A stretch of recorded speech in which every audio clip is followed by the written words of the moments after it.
Good morning students. अब pronoun में अगला जो हमारा टाइप है वो इंडेफिनिट प्रोनाउन है। इंडेफिनिट प्रोनाउन होता क्या है? अनिश्चिततावाचक सर्वनाम जिसको कहा जाता है।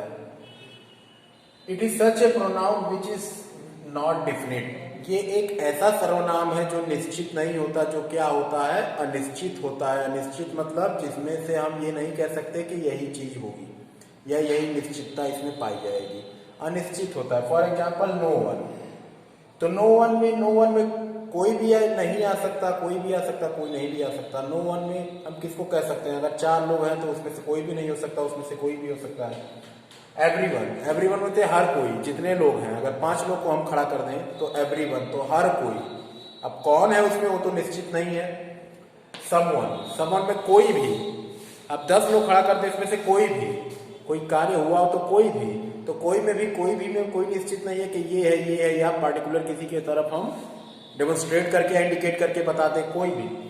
वंस मतलब कोई भी एक। तो कौन वो एक? तो निश्चित नहीं है। इसीलिए कहा गया है कि इसमें जो दिए गए हैं इसमें से कुछ भी निश्चित नहीं है, सारा कुछ अनिश्चित है। ठीक है, तो इसी को हम इंडेफिनिट प्रोनाउन, अनिश्चित, जिसमें कोई भी चीज निश्चित ना हो, अनिश्चित हो। ये देखने से ही नो वन अनिश्चित है, एवरीवन अनिश्चित है, समवन अनिश्चित है, वंस अनिश्चित है। ये निश्चितता की ओर इशारा नहीं करते हैं। अब जो अगला हमारा जो प्रोनाउन है वो है रिलेटिव प्रोनाउन। रिलेटिव प्रोनाउन आपका जो अगला प्रोनाउन है, रिलेटिव प्रोनाउन जो होता है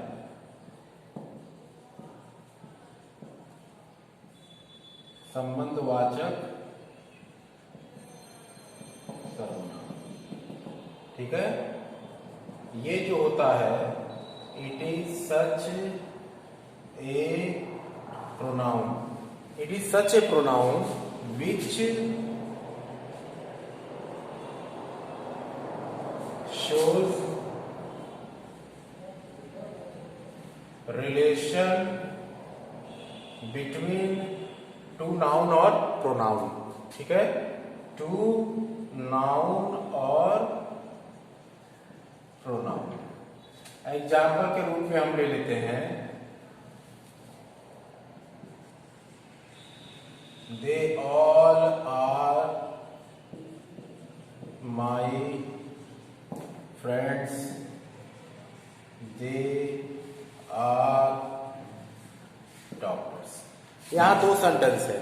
ठीक है, इसको हमें जोड़ना है। तो हम कैसे जोड़ेंगे, इसके लिए बात आती है।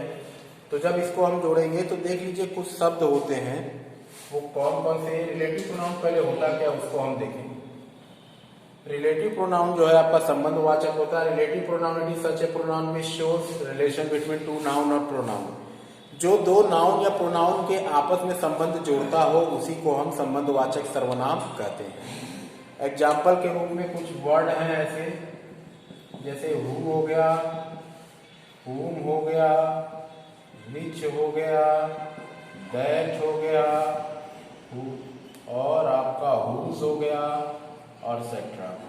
ये जितने भी वर्ड आप देख रहे हैं ये सारे रिलेटिव प्रोनाउन के एग्जाम्पल वर्ड हैं। हु हो गया, हुम हो गया, विच हो गया, दैट हो गया, हुज हो गया। इन सब को लेकर हम एक रिलेटिव प्रोनाउन बनाते हैं। ठीक है, अब हम देखते हैं कि किस तरह से बनता है, उसको देखें। इसको अब देखिए किस तरह से बनता है। एग्जाम्पल है हमारे पास, मैंने बताया था, they all are my friends, they are doctors. ठीक है, इसको हम 2 सेंटेंस है, इसी के बीच में हमें 2 नाउन है। ठीक है, उसी के बीच में हमें जोड़ना है। तो एग्जाम्पल के रूप में हम देख लेंगे, जोड़ रहे हैं हम, they all are my friends. अब इसे हमें जोड़ना है, they all are my friends. यहां तक तो ठीक है। अब यहां दे की जगह हम क्या लगा देंगे? हु लगा के हमने अब जोड़ने का प्रयास कर रहे हैं, हु आर डॉक्टर्स। ठीक है, they all are my friends who are doctor. यहां पे हम फ्रेंड्स क्या हो गए, एक तरह से नाउन हो गया।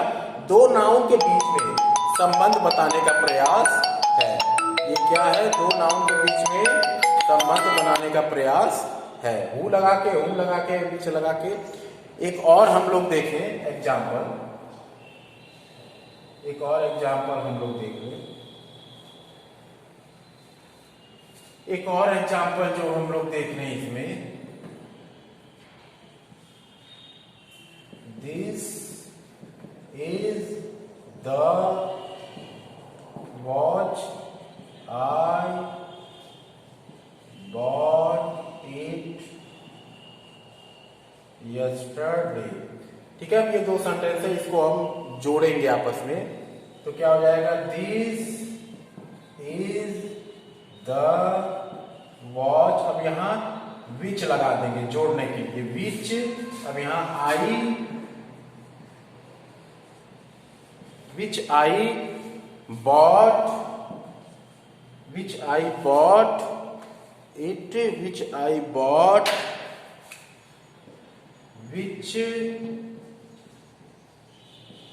which I bought yesterday। ठीक है, तो जोड़ दिया, this is the watch, which लगा दिया, इट की जगह विच का प्रयोग हो गया, विच आई बॉट।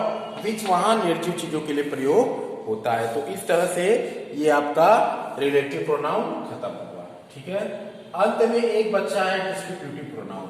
अंत में आपका जो एक बचा वो डिस्ट्रीब्यूटिव प्रोनाउन बचा। डिस्ट्रीब्यूटिव प्रोनाउन को हम देख लें।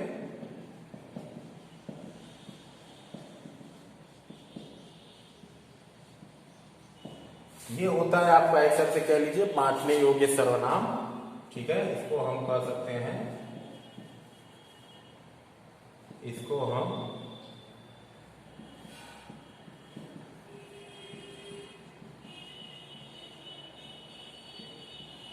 बांटने योग्य सर्वनाम।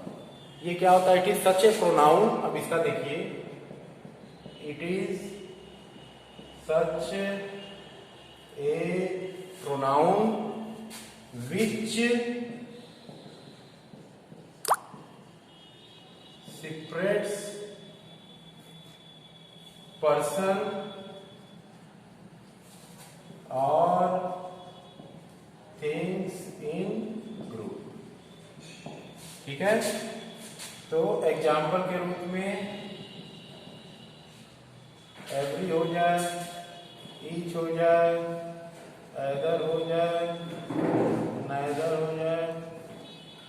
ये एक ऐसा सर्वनाम है जो समूह में ही लोगों को अलग अलग करता है। होते तो समूह में है, चाहे व्यक्तियों का चाहे चीजों का समूह हो, लेकिन वो उसमें ईच लगा के, एवरी लगा के, ऐदर लगा के, नाइदर लगा के उनको अलग करने का काम करता है। और ये सारे ही सिंगुलर माने जाते हैं। ये जितने भी हैं आपके सिंगुलर माने जाते हैं।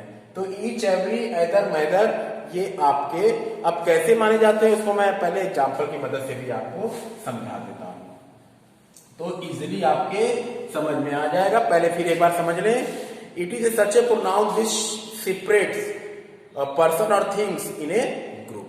ठीक है, ये क्या करता है? जो समूह में होते हैं पर्सन या व्यक्ति, उनको अलग अलग करके उनको बांटने का काम करता है। होते हैं ग्रुप में ही, लेकिन उनको individual one one one one इस तरह से करके उनको बांटने का काम करता है। एग्जाम्पल के इसके एग्जाम्पल वर्ड क्या है? ईच हो गया, एवरी हो गया, ऐदर हो गया, नाइदर हो गया।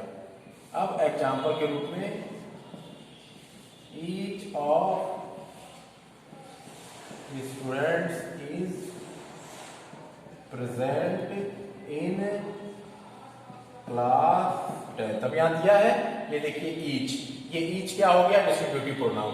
ईच ऑफ स्टूडेंट्स, स्टूडेंट्स का एक ग्रुप है ना, अब उनमें से ईच, अब स्टूडेंट के यहाँ ईच लगने का मतलब वो भले ही ग्रुप में है, लेकिन सारे स्टूडेंट को वो एक एक करके बता दे रहा है कि सारे के सारे क्लास 10 में मौजूद हैं।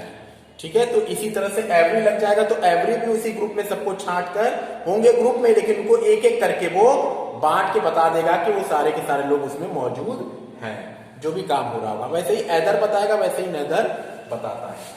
तो ये आपका प्रोनाउन जो चैप्टर था ये आपका खत्म हो गया।